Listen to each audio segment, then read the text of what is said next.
At just 15 years old, Yusuf Salam finding himself under arrest and at the center of one of the most notorious cases in New York City history, the so-called Central Park Five. Now, part of the Exonerated Five, Salam is a husband and father of 10, an author and an advocate for criminal justice reform, looking to write his next chapter. Here's Alana in New York City with his story. Many of us may have lost faith. Many of us gave up on the system.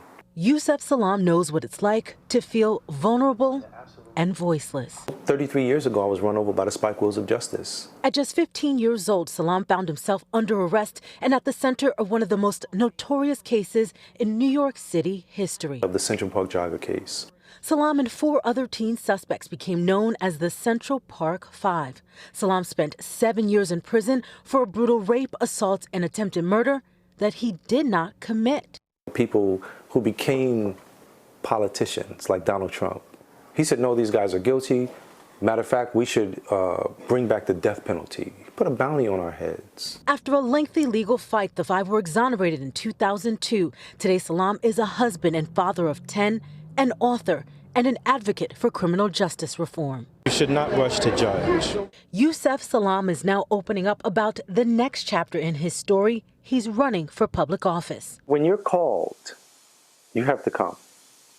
You can't say, I didn't hear the call, and I've been called for a long time. Salam is in the race to represent Central Harlem in the New York City Council.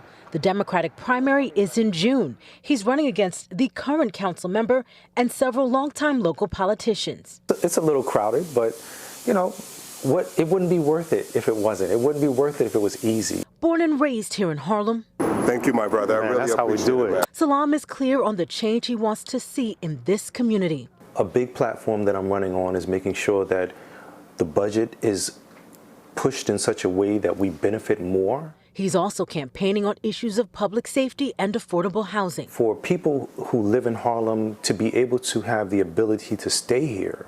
For many years, Salam didn't trust New York City politics, but now he believes his life experience would add a unique perspective to the city council. Who better than a person who's been affected by the system to have a seat at the table? In New York City, I'm Alana. Outside of the city, a weather alert in upstate New York. Yes, wind chills pushing below -40 degrees in the region and creating a unique phenomenon. The high winds pushing snow into dunes across an open plain. Now, this time lapse that you're watching footage was taken by a video camera and not a person. Just 5 minutes of skin exposure in these temperatures can lead to frostbite. Time now for Utah's most accurate forecast with Alana Brophy. Weather rates certified 11 years in a row.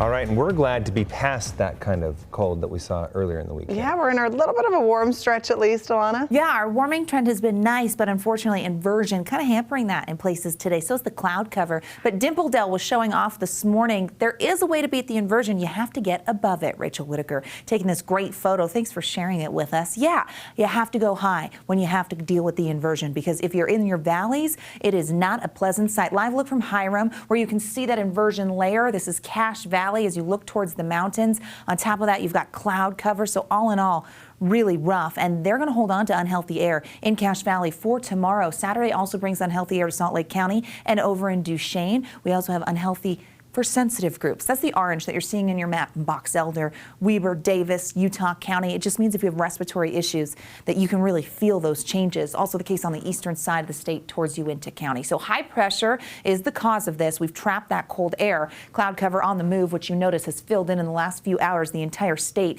This area of high pressure is going to slide to the east a little bit, which will open a door for our next storm system. That will be for the latter half of the weekend. Right now, temperatures hitting freezing, and we're going to stay in the upper 20s along the Wasatch Front into tonight. The cloud acting as a blanket, so we will be cold, but it won't be as cold as we've seen for the rest of the week. Clouds on the move for the evening as we head into the overnight. We will see that deck of clouds still shifting to the east and clearing, and we're going to be dealing with still inverted valleys, and that's going to be inversion in the north. So heads up there, even for the overnight bad air not going away. Rolling into Saturday, quiet conditions, warming for most places, especially if you're not inverted. And then Sunday, here comes our next storm. It's going to bring wet weather, rain, and snow, and we're looking at the possibility of accumulation. Let's go for the timing of this so you know what to expect. It's coming from the west. It starts to move in. We've got rain in the areas that are going to be above that freezing point. Straight snow in Cache Valley where they've struggled to really warm up. Also, snow for the mountains, wet weather in central Utah, snow for portions of southern Utah, of course along the I-15 corridor, so travel could be compromised. What will start as rain will turn to snow as we make it through the rest of our Sunday. Here we are by 11 p.m.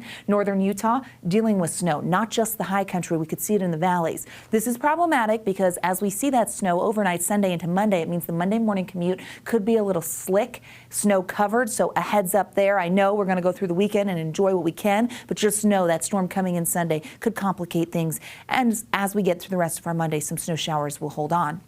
20s, 30s, and 40s for tomorrow. Southerly flow ahead of this storm for our Saturday, so that's where the warmth comes from. 40s in Moab, we've got 30s and 40s for the I-15 corridor, and down towards Cedar City and 50s in St. George, where they're going to be close to 60 degrees. Now, they get a slight chance on Monday in Washington County of getting a little bit of moisture with this system, but this storm really targets northern and central Utah. Taking a look at the next 7 days along the Wasatch Front, you're going to see that snow, and then again, a slight chance as we roll towards Thursday, Wednesday night into Thursday. We're keeping our eye on that, and as it evolves, we'll keep you posted.